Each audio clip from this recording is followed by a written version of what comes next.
All right, everybody, welcome back to another breakdown. Para. Today we are doing a commercial that was for, I think it is for a supermarket or something, don't know. But I hadn't seen the commercial before. Someone put it in the comments. They wanted to see it broken down, so I obliged. The dude obliged. Now you can see this person. See, it's not real. This is all done in post-production. That person recommended it. We looked at it and said, okay, let's go. Someone has been studying the framework. Whoever the cinematographer is, they have been listening to the podcast. Either that or I stole the framework from them. Either one. You decide what is real.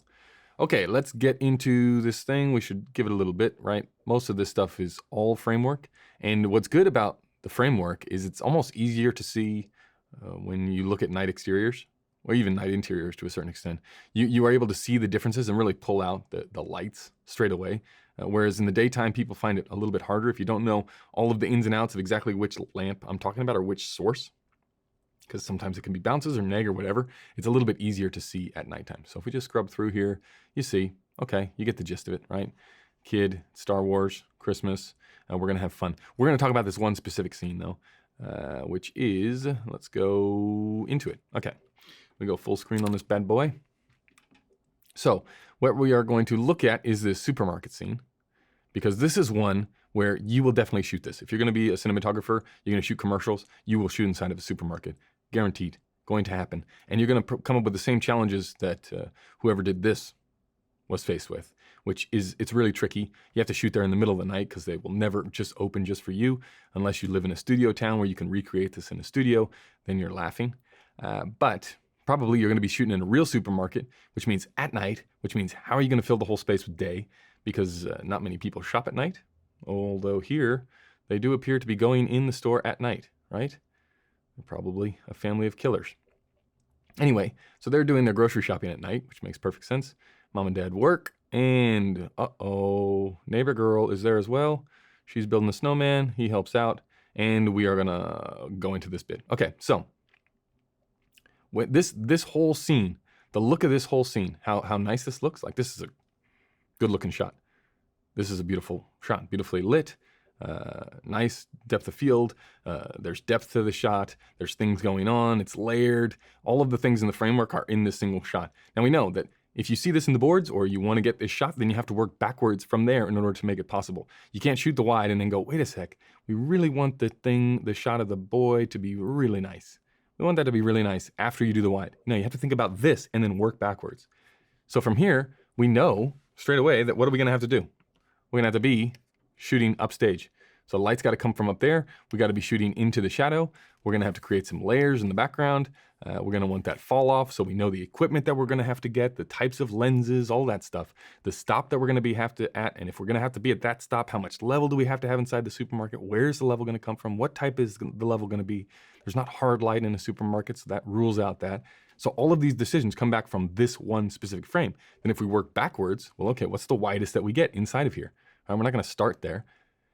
We get, well, this is about the widest, right? In this particular shot. And this is tricky, right? Because normally in a supermarket, this, you would be on the other side because this is the most challenging area to get. We need to get that establishing shot of the boy walking around the supermarket.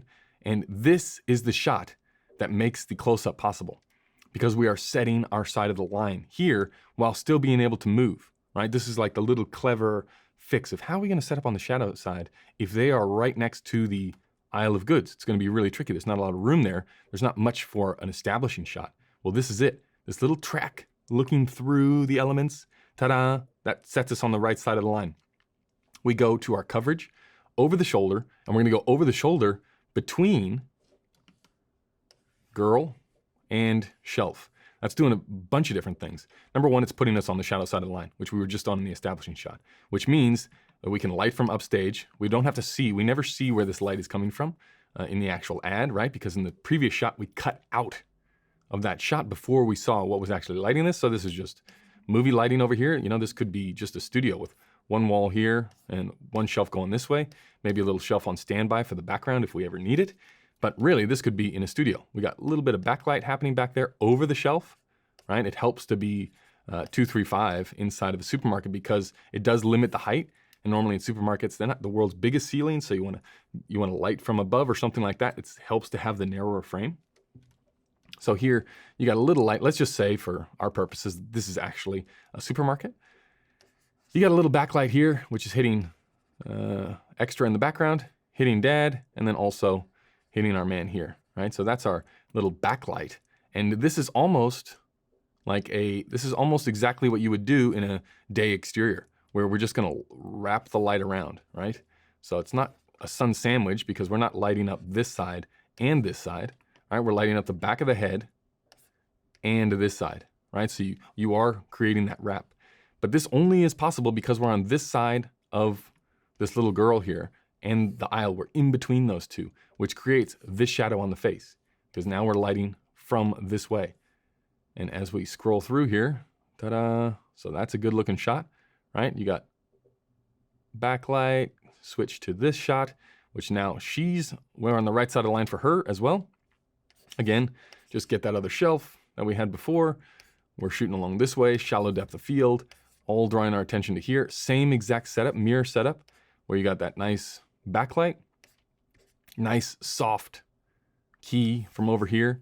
The other great thing about doing overs like this, over the shoulder stuff, when you're on the shadow side of the line, is it allows you to bring in the diffusion, depending on the width of the shot, by a good, what is that? That's like 2 feet, a good 2 feet more, depending, again, on the size of the shot, because this person is covering it up. And if they're a proper, if they're camera savvy, these individuals, they're not going to be swaying back and forth, opening up a little gap over here so you can see the diffusion. You just get them to plonk, stand there, and you can bring the diffusion closer so this light actually gets softer. Because in the wides, it's hard to get the look that you do on the close-ups because you can't move all of your lighting instruments or tools close enough to control everything. Because again, we're always looking for more maximum control. How much can we control in a given scene? How much can we soften? How much can we really manage the contrast in a very specific area? So the closer we can get the diffusion, which is the source, as soon as you put light through it, that is what we want to do. So when you're shooting this way, you can put now the diffusion here rather than putting it way over here, out of the frame. Okay, from there, ta-da, now we are really talking. Now this is technically a sandwich, because now, now as we've gone in for the close-up, we've removed some bodies in the background. I think it was Dad that was blocking this light originally, but this is a sandwich, right? Interior sandwiches are slightly easier to make look believable. Like, this doesn't look unbelievable. It's weird that there's this crazy hard light in a supermarket, but this looks perfectly natural. Like this fall off, specifically this transition, right? You're doing well when there's that sort of transition there. This one, you get with any light. This you get with any light, but it's that transition across the face that really says, okay, we're balanced. We're in the exact right spot that we want to be. All the attention is here where we want it. We got nice little eye lights there as well. This is harsh. If this was outside daytime, that's when the mind starts to go, wait a second, where's this light coming from? Like this seems surreal. We wouldn't want that. You would want that to be on this side, right? And maybe you would want a little bit of something, but the hot bit you would want on this side. And then you would have a little tiny leak, like a much less, maybe like this value over here, so that would feel more realistic outside. Inside, doesn't matter. This looks great. This is the shot. This is how you work backwards and get it. We're on the shadow side, nice and soft. You look at the shadows here versus shadows here, right? Look at how hard it is right there on the eye, because you can't get the diffusion physically close enough to where we need it to be, right? You can only do that when you're this close. And you got that nice little figure 8 on the Easy Rig move here. See that little float? It's not like a handheld herky-jerky float. It's just like, oh, the camera's just finding them, and then it's finding the kid. And it doesn't feel too steady, but it doesn't feel too loosey-goosey either, right? It's just like a da-da-da-da.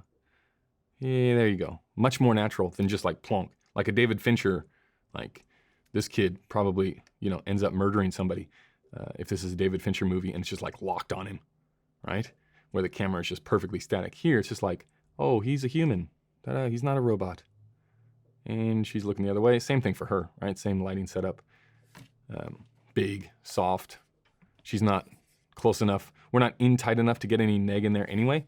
I don't know if you would want to get any neg in there on this girl, but again, you see the transition, how soft it is in the shadow there versus something like that, right? Just harder light, harder contrast, harder crunch. This is softer, broader lighting. Then we get there. The other one I wanted to look at, there's so many good ones in this ad. This one, okay, so this daytime look, like it's hard to fake day, and this feels lit, right? Like this is the one that feels lit. This out of nowhere, like I'm all for edge lights out of nowhere, but they feel the most lit, and this one feels lit too. Like just that little tiny bit of balance, right? She got the big eye light during the middle of the day. It looks nice, but this harshness here, that it just looks lit. Okay, so that's an example. This is one where, okay, say we're doing some independent feature or something like that. We don't have a lot of resources. We want to create something moody, naturalistic. This is a great example of, okay, you don't have to light up the key like to the perfect perfume ad level and just have that nice fall off like we saw in the shot before. Sometimes you want it to feel more realistic. You don't want people to feel as beautiful. So you can still follow the framework. You can still follow the ideas behind the framework. And here it works with top light really well, as long as you put the top light between the talent and the background. Okay, you can't put the top light here.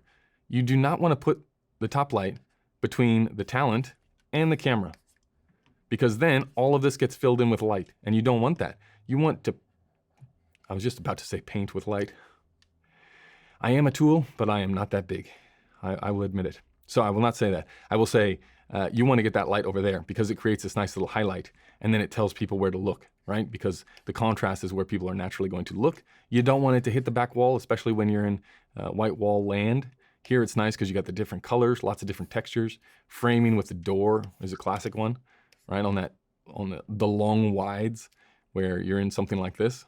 But just remember, get that light between the talent and the background, and then save it off of everything around them. So you can really, again, manage the control, manage the contrast as much as you can.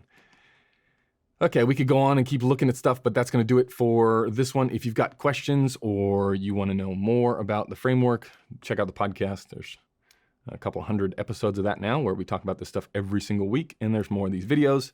And if you want to see a commercial or technique broken down, just leave it in the comments below, and I will, if I don't sarcastically answer you, I will actually get the ad and put it on the channel. So many thanks, and we'll see you in the next one.